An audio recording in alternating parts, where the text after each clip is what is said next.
Welcome back to my channel মুকার পেশেন্টার। তো আশা করি আপনারা সকলে ভালো আছেন। তো আজকে নতুন ভিডিও নিয়ে চলে এসেছি। আজকে আমি কোনো কাটিং ভিডিও দেখাবো না বা মেশিনে স্টিচিংও দেখাবো না। আজকে আমি হাতের কাজের ভিডিও দেখাবো। তো প্লেন শিটের ওপরে হাতের কাজ করেছি, সেটা আপনাদের সাথে শেয়ার করব। তো প্লেন শিটটা নিয়েছি আমি কালোর উপরে, কালো। এটা হচ্ছে সুতি কাপড়। তো এইটা হচ্ছে সুতি কাপড়। তো এই কাজ করার জন্য প্রথমে সবথেকে জরুরি হচ্ছে আমাদের এই জিনিসটা। এটা হচ্ছে ফ্রেম, এটাকে ফ্রেম বলে। এটা যে কোনো টেলারিং দোকানে পাওয়া যায়।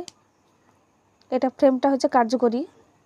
আর সুতোটা আপনি সুতির যে সুতোটা সেটাও নিতে পারেন, যেটা লাচি সুতো পাওয়া যায়। আমাদের এখানে রঙ্গিলা সুতো বলে একটা সুতো পাওয়া যায়, যেটা ছোটো ছোটো লাচ্ছি।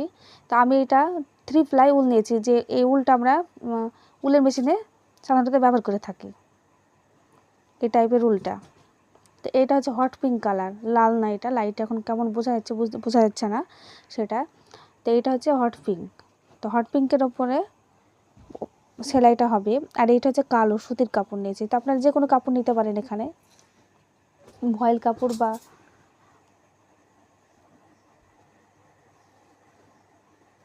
খাদি কাপড়ের ওপরে সুতোর কাজ করা যায়। তো আমি এখানে গলাটাও করে নিয়েছি, গলাটা আমি ডবল সেলাই দিয়েছি এখানে। আর উপর থেকে এটা নামিয়েছি আমি। তো এই সেলাইটা আমি কীভাবে করলাম সেটা আপনাদের সাথে শেয়ার করব। তো প্রথমে আমি ফ্রেমটা দিয়ে ছিটটাকে আটকে নিব। তো এখানে মানে আঁকানো আছে, এটা বোঝা যাচ্ছে না লাইটের আলোতে।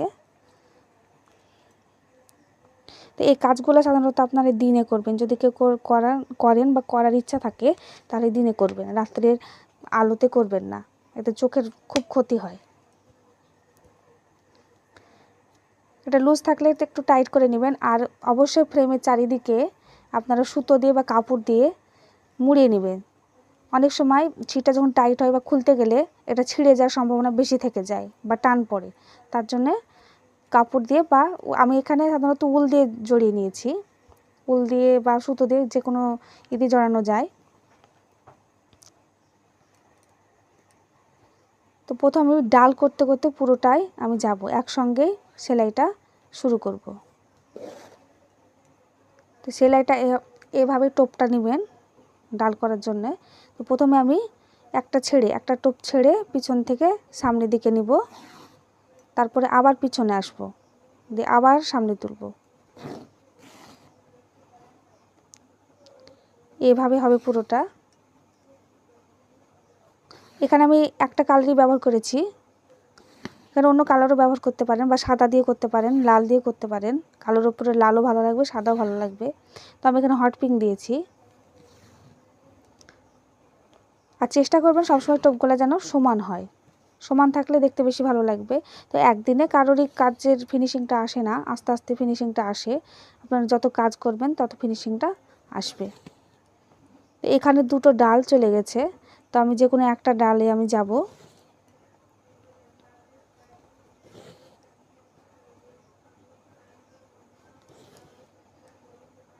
এমনি নর্মাল কাপড়ের উপরে সুতোর কাজ করলে কাপড়টা বা কাজটা বা সেই ড্রেসটা অসাধারণ হয়ে যায়, সাধারণের মধ্যেও অসাধারণ হয়ে যায়। তো আশা করি আমার কাজটা আপনারা বুঝতে পারবেন, বোঝানোর চেষ্টাও করছি। এটা ব্লাউজের উপরও করা যায় বা অনেকে পাঞ্জাবির উপরে করে, ওড়নার উপরে করে, বাচ্চাদের ফ্রকের উপরেও করে। তো এখানে ডালটা শেষ হচ্ছে, এবার আমার শুরু হচ্ছে এখানে ফুলটা। তো ফুলের মাঝটা আমি প্রথমে ভরাট করব।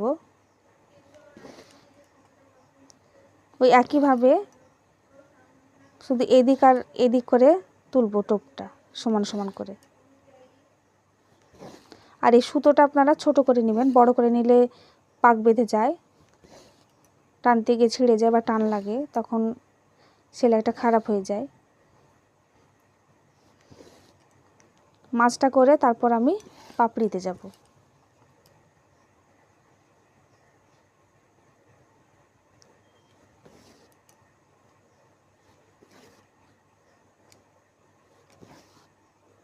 সব মেয়েরা একটু না একটু হাতের কাজ জানে বা করে সাধারণত।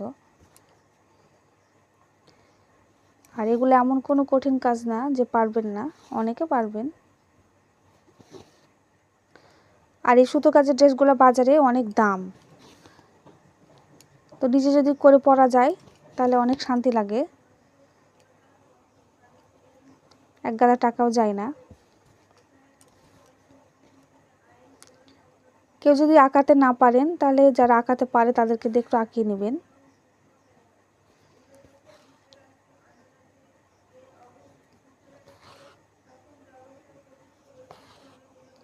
এভাবে প্রত্যেকটা পাপড়ি আমি সেলাই করব।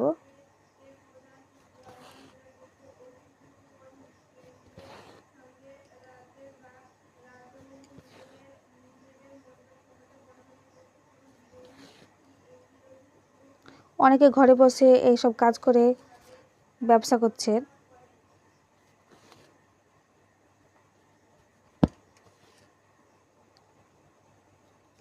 তো একটা ভিডিওতে সম্পূর্ণ জামার কাজ করাও যায় না, কিছুটা সময় লাগে কাজ করতে, অনেকটাই সময় লেগে যায় একটা জামা কমপ্লিট করতে।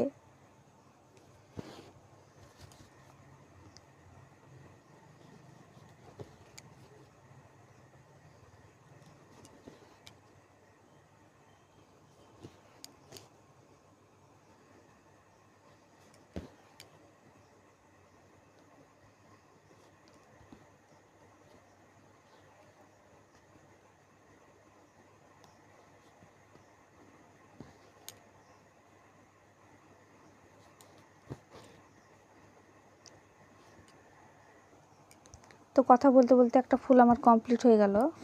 তো পিছন দিকে সুতোটা টেনে একটু গিট সেলাই দিয়ে নেবেন যাতে সুতোটা না বেড়ায়।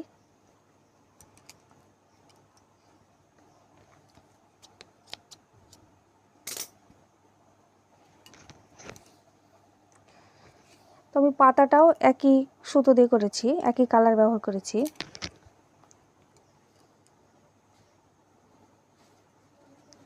তো আমি এখানে একটা পাতা করে দেখাই, একইভাবে সবগুলোই, সব সেলাইগুলো একই রকম। তো আশা করি আজকের ভিডিও আপনাদের ভালো লেগে থাকলে ছোট্ট একটা লাইক দিবেন, আর আমার চ্যানেলটাকে অবশ্যই সাবস্ক্রাইব করবেন। যারা সাবস্ক্রাইব করেছেন তাদেরকে অসংখ্য ধন্যবাদ জানাই। সাবস্ক্রাইবের সাথে সাথে পাশে থাকা যে বেল বাটনটি আছে সেটা ক্লিক করে রাখবেন যাতে পরবর্তী ভিডিও নোটিফিকেশন আপনি পেয়ে যান।